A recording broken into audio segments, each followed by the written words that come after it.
నాకు కాలు మీదాడింది పాము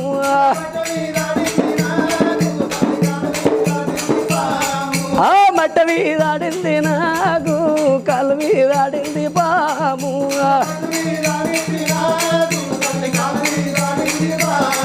ఏ గుడిలో నా ఎల్లవ్వ చీరలు గట్టంగో మౌరాలెల్లమ్మ ఏ చీర మీదాడింది నాకు సింగు మీదాడింది పాము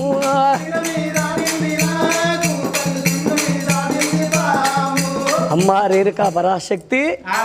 ఒకసారి కట్ చేస్తే కథ చెప్తా రఘునందన ఆగో కన్న కొడుకు పరశురాముడు బొంగురాల ఆటకు ఏనాడు వెళ్ళిపోయిండో ఆగో బొంగురాల ఆట కాడ ఆటలాడిండు పాటలు వాడిండు కోమడి చెల్లమ్మ అన్న